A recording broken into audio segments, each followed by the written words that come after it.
Ashamaa harka fuunee daawwattoota chaayinala kiyyaa akkam jirtanii naguma jirtanii bakka jirtanitti meeqa fooziyaan maal sodaachuutti jirti oonnachuutti jira akka nama busaan qabee xiqqoo nama tokkoon har'a biraankii godhuu yeda beektanii takkaan hojii kana inni galee takkaan namarrattis wanta akkanaa hojjedheen beeku kanumaaf keessi kiyya na sodaate nama sanirree nama baay'ee sodaadhu nama baay'ee kabajuudha mee nama kana akkamittan gocha akkanaa irratti uumaa gocha akkanaa akkamittan godha akkamittan nama kanas jechan taane jedheeni qalbuma keessa namni irree olitti aarutu jira beektanii kanuma keessa sodaachaa ta'u wanna kana godhutti jira meeqa waan kana biraankii kanaanis sodaachaa akkuman godhuudhaaf yaalitti sinirree sodaa kiyya kana akkamitti na keessanii subscribe share like godhu san hin dagatinaa ishiin kaayin beektanii onnee teenya nu jajjabeessaa ishii kana sodaa Chutti jira akkam jedhee tasini ibsa kaakino onnachaa dhumattan jira takka fooziyaan akkana taatee hin beektu inuma jettanii ugaan argitan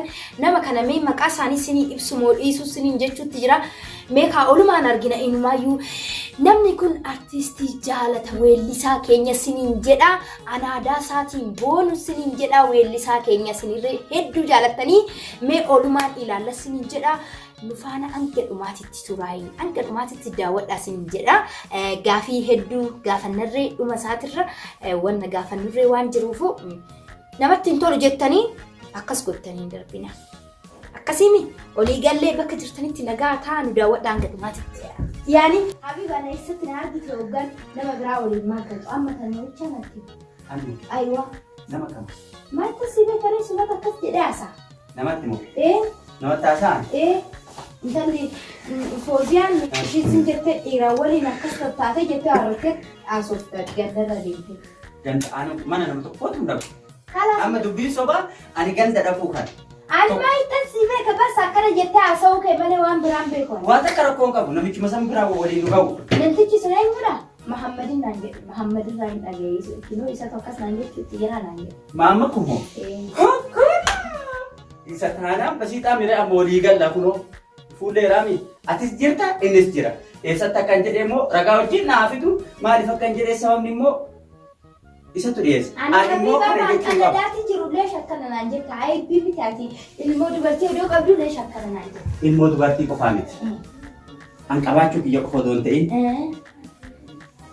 atis siifis ilmootii ilmooteeti si galaanni ani obboleessa kiyya ati obboleetti kiyya. Ati khalas. Abi barraan booda mana kana hin dhufin ani sin barbaadu deem gara mana keetitti lammata mana kana hin dhufin khalas nu bira hin dhufin tamam ati bultii kiyya diiguuf mana keenya dhufa ati jirtaatti arra booda akka mana kana hin deemne bakka hunda deemte niitiin Muhammad sun akkanuma jettee narra haasa'utti jirtaatti kanaafuu akka mana kana hin geenye. Ani badii kiyya waan hin ta'iniif mana kana kan dhufuu qabu kan yoo irraa hafe yoo badii kiyya ta'e irraa hafu. Badii kiyya waan hin ta'iniif mana kana wanti na hambisu tokko hin jiru. Hin hafus. Oolan hin barbaanne hin dhufin mana keenya. Kanaas har'aan booda mana kana badii kiyyaami.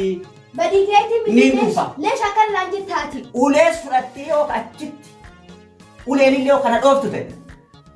Leesh akkan naan jettaa Habibati nama guddaa miti. Hin jennee. Haadha manaa sittee tittani makalaas tamaa. Mirga qabda badii kiyyaami akka feete ittiin. Hayi namni si lafumaa kee waan hin jenne jedhee. Prank! Maal? Prankii! Prank! Amma pranki si godhutti jira. Baay'ee akka rifattee kinoo si arguutti jira.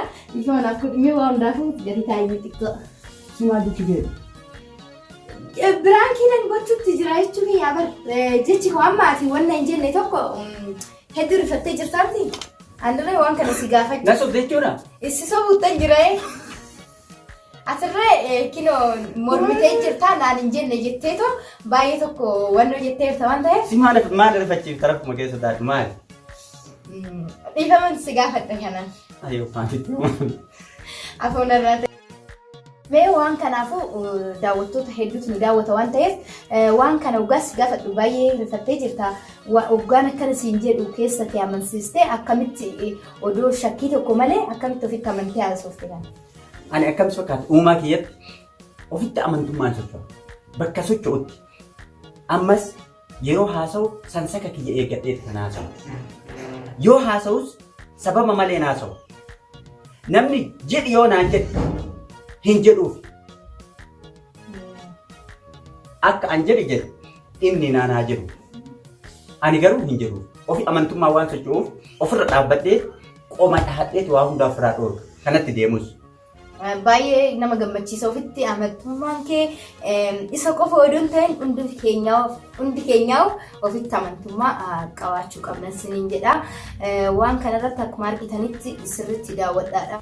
Egaa Fooziyaan har'a waan tasaa natti fiddee baay'ee na rifachiiftee ani sirrifadhee dhugaa natti fakkaate garuu immoo akka itti dhugaa natti fakkaatiin mana namaa naan jette mana namaa akka deemu hin qabu. Kanarratti ofi amantummaa waan sirraa mormadhee fi homaa miti. Ashama harka fuunee daawwattootaa fi kabajamtoota keenyaa akkam jirtanii naguma jirtanii bakkuma jirtanitti nageenyi keenya sinii dhaqqabu siniin jenna. Akkuma argitanitti keessummaa siniif qabee dhiyaatee kan jira. Innis artistii Habiib Baayuu jedhama. Mee maqaa chaayinala isaatirree of sinii beeksisu isumatti dhiyaatee. Egaa akkuma Fooziyaan jettee ani Habiib Baayuu yookaan Soori kan jedhu maqaan chaayinaala kiyyaa Collee Tuub jedhama. Subscribe, share, like nu gochuu hin dagatinaa isin jedha. Baay'ee bareedaadha maqaa chaayinala isaatii achumaan diraamaa inni hojjetu arguu barbaadan like, subscribe, share godhuu hin dagatinaa isin jedha. Mee Habiib Soori oggaa jettu si dhaga'ee kan jira. Maqaan kee Sooriidha moo maalidha? Maqaan kiyya Soorii miti. Maqaa sirba kootiiti. Maqaa sirba keetiis Sooriidha jechuudha. Mee kanaafuu dandeessee sirba kee kanarraa xiqqoo daawwattoota keenyaaf weellisuu hin dandeessaa? Sirbi naan jettee garuu sirbuu beektaa dursitee tokkoffaan jaraa sirreeffachuun shaakaltee dhufuun maal barbaachisaa? Inni maal sirriidha. Anirree itti yaadeeti miti. Tasuma waan kanatti kakaane akkuma dura eegallee irratti dura biraan kirraan kaane isumarraan immoo maqaa chaayinala keenyaa beeksisuudhaaf kaane waan ta'eef kanaaf hundi keenyaa itti yaadne rakkoon qabu waan itti yaadin tokko baay'ee bareeda ta'a waan ta'eef. Ta'uu eega jette.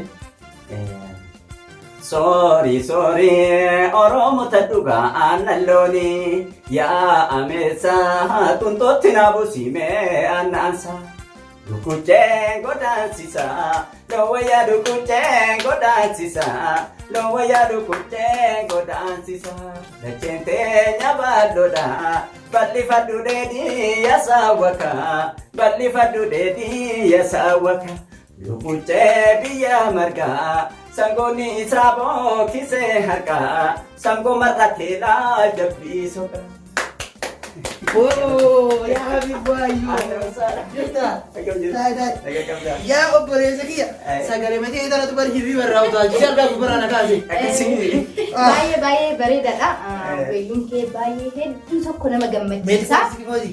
Hedduun jaalladhee akkuma namni jaalladhetti daawwattoonni keenyarree akka jaalatan abdiin qaba. Mee bakka kanatti waan naaf hin galin Soori jechuun kun maal jechuu barbaaddeetii hiikkaan isaa maalinni afaan Amaariffaatii moo Oromoo moo Ingiliffaa moo akka anaatitti namni hin galini koo jiraate jedhee kan kana si gaafadhe hiikkaa isaa nu hiikuu. Maal san qofa yaa Foozii anaafuu naaf hin galle akka waan jecha kana warra Turkiitirraa fudhate moo eessaa akka fudhatee na dhibeeyyime warra Suudaaniiti moo warra Keeniyaati moo warra ollaa keenya Jibuutiiti moo mee asumaan irra nu buusne. Akkanuma akka namni hin beekin akkuma nuyi kanatu hedduu jiraachuu danda'a kanaafuu hiikkaa isaa hin barbaanna jennee gaafii kana siif kaasne Soori jechuun hiikkaan isaa maali? Sirriidha namoonni hedduun Ingiliffaa maaliif akkas jedhee sirbee Soori jechuun Ingiliffaa jedhanii. Akkuma Oromoo fi teessumni isii bal'oo taate hiikkaan afaan Oromoo kunis bal'aadha. Isa kana kan irraa kaase Soorii jechuun Oromiffaan. Afaan Oromiffaatiin. Soorii hin jenne Soorii yoo jette Ingiliffata. Soorii jechuun nyaachisii jechuudha. Soori jettee malee soorii miti. Soorii aannan elmadhu aannan dhugii yoo saanichi kun fakkeenyaaf naannoo Loqota, naannoo Shawaa, naannoo Arsiititti akkasuma naannoo hedduu ta'etti abbaan ebaluu sangaa akka gaariitti sooree maaliif guddatti gurgurate. Farda abbaa ebaluu sirriitti sooree akka ajaa'ibaa kana fiiga. Sooriidha malee sooriidhaan. Olaalan numatti afaan isaa tokko ta'e gilifumaan jedhutti jirra jennee yaadutti jirra sirba kee hanga irraatti nima dhaggeeffama garuu hiikaan isaa maal akka ta'e nuuf hin galle har'a immoo kinoo akkuma hundi isaaniitu arganitti yeroo itti si gaafa nu arganne rabbi jedheetu olitti qonnamnee kinoo hiikaa isaa nuuf hin ta'e hedduu tokko gammannee jirra odoo ol arguurree baannee hiikaan afaan kanaa maalidha maal jechuudha jennee odoo nuuf hin galin ingilifumaan sooriidha jechuutti jiranneetuma akkuma hiikaa yaala keenyaatti fudhannaa jechuudha. Har'aan sana kinoo akkuma argitanitti namni weellusaa dhaggeeffatan kinoo akkuma inni nuuf hiiketti akkuma nuyi kanatti warroonni hin beekin hedduun isaanii jiraachuutu mala immootu hin jiraata. Kinoo waan irree hin beeku Muhammad irree akkuma jedhettu hin beeku ture isatu har'a nuuf ibsee wanta hin beekin tokko nama beekurraa beekumsa fudhachuun badii miti waan nama beekurraa beekuun waan bareedaadha jennee yaalla mee Muhammad odoo itti yaadin sirba saatitu weelluu saatitu keessa kiyyana tuqee na kakaase kaadheetoo dhufee jechuutti jira dammaqeetoo jechuutti jira mee nuuf haa ibsu irree waan dammaqee dhufe kanaaf jechuudha. Edaa waraabaa jirtan jechuudha iyyuu. Mirree Sorry ergaa kan taate ka daawwattoota fi kabajamtoota keenya har'a artistii kabajamaa fi jaalatamaa Habiib Waayyuutti nu biratti argama jechuudha sa'a kanatti. Anis akka carraa ta'e osoo inni sirbeetiin sagalee isaa qal'oo tanaan hirriba keessaa na kaasee na fiduu baatee bootaa kanatti isin fuulduratti hin argamu jechuudha. Kanaaf namoonni hedduu jechuudha warreen isin jaalatan chaayinaala isaa barbaaduun Habiib Waayyuu jettanii yeroo dheeraadhaaf warri barbaadanii dhabdan jechuudha. Asumaan garana dhuftanii chaayinaala isaa colleetuuf ka jedhu subscribe, like fi share gochuu hin dagatina. Asumaan numatti wal guddisa waan ta'eef artistiin kun jechuudha yeroo dheeraadhaaf hojii isaa aartii keessatti yeroo hedduu itti fixee amma kan jirus biyya jiru kana keessattis aartii ofii guddisuuf afaan ofii guddisuudhaaf jechuudha. Chaayinaala kophaa isaa banateetiin jira. Kanaaf chaayinaala isaa daftaniitiin subscribe gootanii akka guddiftan asumaan gara keessan dabarsaatiin mee Foozii aatis chaayinaala kee asumaan osoo beeksifattee hoo? Akkuma beektanitti maqaan chaayinaala kiyyaa warroonni afaan Oromoofaatiinis afaan Amaariffaatiinis nu dalagaa jettan hedduu keessanii jira. Asumatti warroonni diraamaa hol keessa afaan Amaariffaatiif Oromiffaa barbaadan Fooziyaa keessa seenuu hin dandeessanii. Warri Oromoffa bichaa barbaadan immoo tulluu irratti ilaaluu hin dandeessanii. Tole asumaan galatoom jecha maal san qofaa miti yeroo baay'ee warroonni tulluudhaan na beektan jechuudha.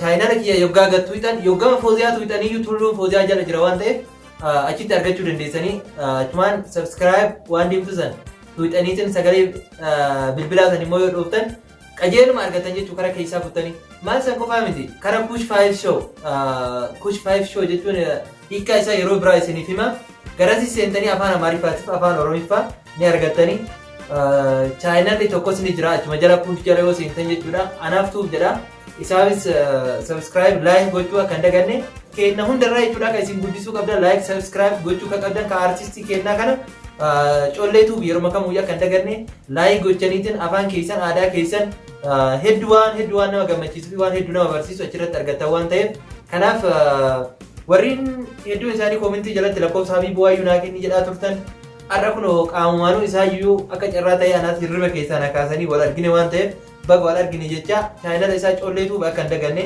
asumaan subscribe like godhaa guddisaa isiniin jedha nagaan nu jiraadha. Habiib keenya baay'ee dhiifama naaf. Ati na waamtee asitti mana keessanitti naaf. Galata guddaa qabda. Galatoon.